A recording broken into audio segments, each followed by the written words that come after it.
मैं हूँ एडवोकेट सी मिश्रा और आज हम बेल रिलेटेड प्रोविजन बेसिकली हम डिस्कस करेंगे कन्विक्शन। अगर किसी पर्सन को जब कन्विक्शन हो जाता है, मतलब कोई कोर्ट उसको सजा दे देती है, तो उसके बाद बेल का प्रोविजन हमारे सीआरपीसी में या फिर नए बीएनएसएस में उसके बारे में कहाँ से प्रोविजन दिया गया है। तो बेसिकली अगर हम पहले सीआरपीसी के बारे में बात करें तो 389 जो सेक्शन सीआरपीसी के हैं, जो बेसिकली डील करता है suspension of sentence pending the appeal and release of appellant on bail. इसके बारे में डिस्कस करते हैं 389 of the CrPC. Same as it is जब हम इसमें जाएंगे तो लॉ मेकर्स ने, लेजिस्लेचर ने जो एक्ट पास किया है, जो प्रेजेंट टाइम में जो अप्लीकेबल है बीएनएसएस, उसमें 389 से सिमिलर प्रोविजन, उसमें थोड़ा सा मॉडिफिकेशन उन्होंने किया, लेकिन बट वो कोई बहुत बड़ा चेंजेस उसमें लेजिस्लेचर ने इस बार भी नहीं किया। तो 430 जो बीएनएसएस है, इसमें बेल आफ्टर कन्विक्शन के बारे में बताया गया। तो अगर हम डिस्कस करें तो किस सिचुएशंस में किसी भी एक्यूज्ड पर्सन को कन्विक्शन के बाद कोर्ट बेल दे देती है, तो 389 सब क्लॉज 1 जब सीआरपीसी का देखेंगे, या फिर 430 बीएनएस के सबसेक्शन फर्स्ट और सेकंड को अगर हम देखेंगे तो basically deals with a situation where conviction where the convicted person can get a bail from appellate court after filing the criminal appeal। तो बेसिकली जो 389 सब क्लास 1 और सब क्लास 2 सीआरपीसी का है, वो बेसिकली उस सिचुएशंस के बारे में डील करता है जहाँ पे जो दोषसिद्धि हुई है वो पर्सन बेल अपीलेट कोर्ट से उसको बेल मिल पाती है जब वो क्रिमिनल अपील फाइल करती है। यहाँ पे जैसे प्रैक्टिकल अप्रोच में हम लोग देखते हैं कि अगर सेशन कोर्ट से किसी को कन्विक्शन हुआ रहा था तो वो हाई कोर्ट में उसकी अपील करती है। तो अपील पेंडिंग रहने के समय, अपील जब तक डिसाइड नहीं होती है, तो जो हाई कोर्ट होती है वो एक्यूज्ड पर्सन को क्या कर देती है, बेल रिलीज कर देती है। तो अगर हम लेकिन जो प्रैक्टिकल अप्रोच में अगर हम थोड़ा सा उसके सबसेक्शन 3 को देखें, जैसे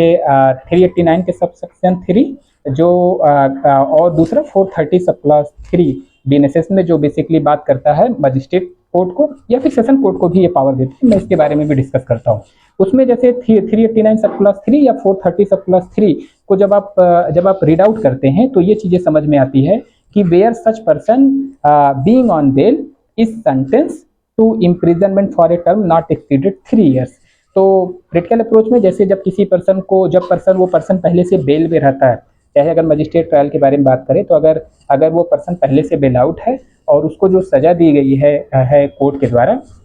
मजिस्ट्रेट कोर्ट के द्वारा, अगर उसमें मैक्सिमम 3 ईयर, अगर 3 साल से कम की सजा दी गई या 3 साल दिया गया है, तो वो पर्सन जैसे उसको कन्विक्शन जिस कोर्ट ने दिया है, मजिस्ट्रेट कोर्ट के बारे में अगर हम डिस्कस करें, मजिस्ट्रेट कोर्ट ने अगर उसको कन्विक्शन दिया तो वो पर्सन अपील फाइल करने के लिए, अपील फाइल करने के लिए वो क्या कर सकता है, कोर्ट से बेल मांग सकता है। तो 389 सब क्लास 3 में इसके बारे में सीआरपीसी में इसके बारे में प्रोविजन दिया गया है, या फिर 430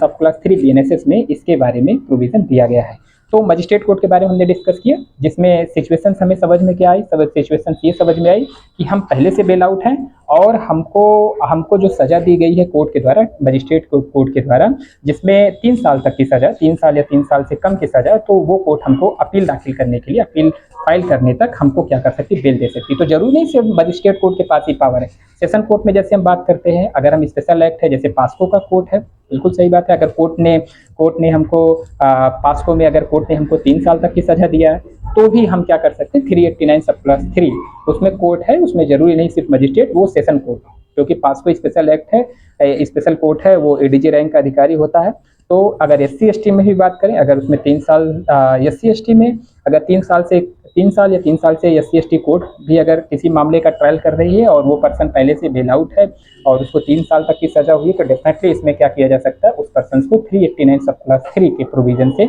उसको बेल, वो कोर्ट अपील दाखिल करने के लिए उसको बेल दे देती है। तो अगर सजा होती है तो भी वो पर्सन अगर वो अप्लीकेशन देता है 389 सब क्लास 3 बीएनएसएस, 389 सब क्लास 3 सीआरपीसी में, या फिर 430 सब क्लास 3 बीएनएसएस में अगर एप्लीकेशन देता है, तो कोर्ट उसको bail after the conviction court उसको ग्रांट करती है। इसकी एक 389 सब क्लास 3 में ही एक दूसरी भी कंडीशंस दिया गया है, where an offence of which such person has been convicted is a bailable one and he is on bail. उसमें 2 सिचुएशंस हैं। पहली सिचुएशन तो मैंने बताया कि अगर वो पर्सन पहले से ही जमानत पे है, तो और उसको सज़ा जो मिली वो 3 साल, तो वो पर्सन क्या कर सकता है, उस कोर्ट जिस कोर्ट ने उसको सज़ा दिया वो कोर्ट उसको अपील फाइल करने के लिए उसको बेल दे देता है। दूसरी सिचुएशन ये भी है कि अगर वो बेलेबल, अगर उसको सज़ा दी गई है, अगर वो पहले से बेल आउट है और जिसमें सज़ा दी गई है जिस सेक्शन में वो सेक्शन बेलेबल है, तो भी हम हमको वो कोर्ट जिसने हमको सज़ा दी है वो कोर्ट हमको अपील फाइल करने के लिए हमको क्या करती है, 389 सब क्लास 3 में या 430 सब क्लास 3 में उस कोर्ट के पावर है कि वो हमको अपील फाइल करने के तक हमको कन्विक्शन करने के बाद भी हमको बेल दे सकती है। तो अब थोड़ा सा प्रैक्टिकल अप्रोच से समझेंगे। जैसे 325 में अगर कोर्ट ने हमको 325 आईपीसी के बारे में हम बात कर रहे हैं, उसमें बेसिकली देखा जाएगा अगर कोर्ट ने फुल सज़ा दे दी, 7 साल की सज़ा दे दी, लेकिन वो बेलेबल ऑफेंस की कैटेगरी में आता है। अगर कोर्ट ने दिया फिर भी ज़रूरी नहीं 3 साल, अगर बेलेबल ऑफेंस है जैसे 325 का जो आईपीसी था उसमें 7 साल तक की सज़ा है। तो अगर हम पहले से बेलेबल हैं और जो ऑफेंस जिसमें हमको कन्विक्शन हुआ है वो बेलेबल ऑफेंस है, तो भी हमको अपील फाइल करने तक हमको वो जो कोर्ट जिसने हमको सज़ा दिया है वो कोर्ट हमको बेल देती है। तो ये जो हम लोगों ने डिस्कस किया वो बेल आफ्टर कन्विक्शन के बारे में डिस्कस किए, जो हमारे सीआरपीसी में सेक्शन 389 सब क्लास 3 और बीएनएसएस में अगर हम बात करें 430 सब क्लास 3 में दिया गया।